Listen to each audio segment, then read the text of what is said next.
আজ ২রা মে শনিবার বৈশাখ মাসের ১৯ তারিখ। এই মুহূর্তে দুই বাংলায় আবহাওয়ার এক ভয়ঙ্কর পরিবর্তনের খবর নিয়ে হাজির হয়েছি। তীব্র গরমে যখন মানুষ হাঁসফাঁস করছে, রাস্তাঘাট ফাঁকা হয়ে যাচ্ছে, গরমে নাজেহাল অবস্থা, ঠিক তখনই আচমকা ঘুরে দাঁড়ালো আবহাওয়া। কালো মেঘে ঢেকে যাচ্ছে আকাশ, বজ্রপাতের তাণ্ডব শুরু, কালবৈশাখের মতো ভয়ঙ্কর ঝড় তৈরি হচ্ছে। অনেক জায়গায় ইতিমধ্যেই মুষলধারে বৃষ্টি, দমকা হাওয়া, এমনকি শিলাবৃষ্টির খবর মিলছে। আপনি যদি এখনই সতর্ক না হন তাহলে বড় বিপদের মুখে পড়তে পারেন। আজ ২রা মে শনিবার থেকেই গাঙ্গেয় দক্ষিণবঙ্গ ও উত্তরবঙ্গ দুই জায়গাতেই বড় পরিবর্তন শুরু হয়েছে। বঙ্গোপসাগর থেকে প্রচুর জলীয় বাষ্প ঢুকছে, উপরিভাগে ঠান্ডা হাওয়া প্রবেশ করছে, নিচে গরম, ওপরে ঠান্ডা। এই সংঘর্ষে তৈরি হচ্ছে ভয়ঙ্কর পরিস্থিতি।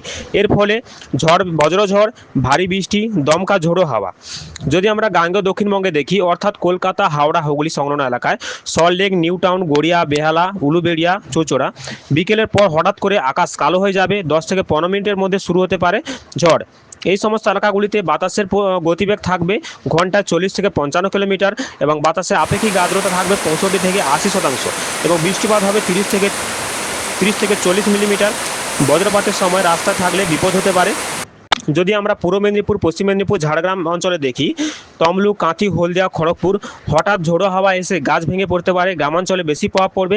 এখানে যদি আমরা দেখি, বাতাসের গতিবেগ থাকবে ৫০ থেকে ৬৫ কিলোমিটার পার আওয়ার এবং হিউমিডিটি থাকবে, অর্থাৎ বাতাসে আপেক্ষিক আর্দ্রতা থাকবে ৭০ থেকে ৮৫% এবং এখানে বৃষ্টিপাত হতে পারে ২০ থেকে ৬০ মিলিমিটার পর্যন্ত। শিলাবৃষ্টি ফসলের ক্ষতি করতে পারে। নদিয়া ও মুর্শিদাবাদ যদি আমরা দেখি, কৃষ্ণনগর, রানাঘাট, বহরমপুর, এই সমস্ত এলাকাগুলিতে বজ্রপাত এখানে সবচেয়ে ভয়ঙ্কর হতে পারে।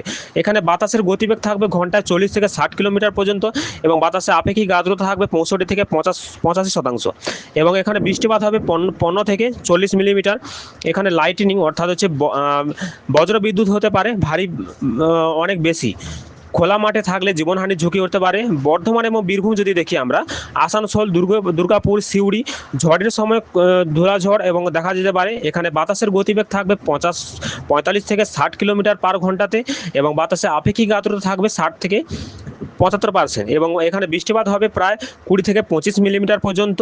এবং যদি আমরা উত্তর ২৪ পরগনা এবং দক্ষিণ ২৪ পরগনা যাই, অর্থাৎ বারাসাত, বনগাঁ, ক্যানিং উপকূলের কাছাকাছি এলাকায় বেশি বৃষ্টিপাত হবে। অর্থাৎ এখানে বাতাসের গতিবেগ থাকবে ৪০ থেকে ৫৫ কিলোমিটার পার ঘন্টাতে এবং বাতাসে আপেক্ষিক আর্দ্রতা থাকবে ৭৫ থেকে ৯০% এবং বৃষ্টিপাতের পরিমাণ হবে ২০ থেকে ৫০ মিলিমিটার। সুন্দরবন এলাকা, এখানে পরিস্থিতি সবচেয়ে সংবেদনশীল। এখানে বাতাসের গতিবেগ থাকবে ৫০ থেকে ৭০ কিলোমিটার পার ঘন্টাতে এবং বাতাসের আপেক্ষিক আর্দ্রতা থাকবে ৮০ থেকে ৯৫% এবং বৃষ্টিপাত হবে এখানে ৩০ থেকে ৭০ মিলিমিটার পর্যন্ত বৃষ্টিপাত হতে পারে। নদীর জলস্তর বাড়তে পারে। যদি আমরা উত্তরবঙ্গে দেখি, অর্থাৎ দার্জিলিং, কালিম্পং পাহাড়ি এলাকায় মেঘ জমে হঠাৎ বৃষ্টি হতে পারে এখানে। আর এখানে যদি আমরা দেখি, এখানে বৃষ্টিপাত হতে পারে প্রায় ২০ থেকে ৫০ মিলিমিটার পর্যন্ত এবং এখানে তাপমাত্রা থাকবে ২০ থেকে ২৮ ডিগ্রি সেন্টিগ্রেড। ভূমিধসের সম্ভাবনা থাকবে এখানে জলপাইগুড়ি এবং আলিপুরদুয়ারে। বনাঞ্চলে ঝড়ের প্রভাব বেশি থাকবে এখানে যদি আমরা দেখি, বাতাসের গতিবেগ থাকবে ৪০ থেকে ৬০ কিলোমিটার পর্যন্ত এবং রেনফল থাকবে, অর্থাৎ বৃষ্টিপাতের পরিমাণ থাকবে ৩০ থেকে ৭০ মিলিমিটার পর্যন্ত এবং বাতাসের আপেক্ষিক আর্দ্রতা থাকবে ৭৫ থেকে ৯০%। যদি আমরা কোচবিহার দেখি, বজ্রপাতের প্রবণতা খুব বেশি থাকবে এখানে হচ্ছে কি, বৃষ্টিপাতের পরিমাণ থাকবে ২০ থেকে ৪০ মিলিমিটার পর্যন্ত এবং এখানে প্রচুর পরিমাণে শিলাবৃষ্টি এবং বজ্রবিদ্যুৎ সহ ঝড় বৃষ্টি হওয়ার সম্ভাবনা প্রচুর রয়েছে। উত্তর এবং দক্ষিণ দিনাজপুর যদি আমরা দেখি, হালকা থেকে মাঝারি ঝড় হবে এখানে বাতাসের গতিবেগ থাকবে ৪০ থেকে ৫৫ কিলোমিটার পার ঘন্টাতে এবং রেনফল থাকবে ১৫ থেকে ৩৫ মিলিমিটার পর্যন্ত। যদি আমরা মালদা দেখি, বজ্রসহ বৃষ্টি প্রচুর পরিমাণে হবে এখানে বাতাসের গতিবেগ থাকবে ৩৫ থেকে ৫০ কিলোমিটার পার ঘন্টাতে এবং বৃষ্টিপাত হবে ২০ থেকে ৪৫ মিলিমিটার পর্যন্ত। বড় সতর্কতা, দমকা হাওয়া ৪০ থেকে ৭০ কিলোমিটার পার পর্যন্ত হতে পারে। বজ্রপাত অত্যন্ত বিপজ্জনক, বিদ্যুৎ বিচ্ছিন্ন হতে পারে, জল জমে রাস্তা বন্ধ হতে পারে। আগামী ৪ থেকে ৫ দিন সবচেয়ে বেশি ঝুঁকি বিকেল ৩টা থেকে রাত ১০টা পর্যন্ত সবচেয়ে বেশি ঝড় বৃষ্টি হওয়ার সম্ভাবনা প্রবল রয়েছে।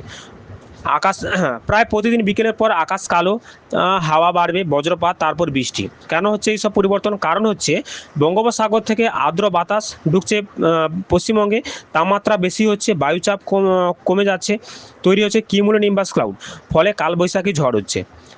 সেফটিগুলি মেনে চলতে হবে। সেগুলি হলো, গাছের নিচে দাঁড়াবেন না, খোলা মাঠে যাবেন না, ইলেকট্রিক জিনিস থেকে দূরে থাকুন, দ্রুত নিরাপদ জায়গায় আশ্রয় নিন।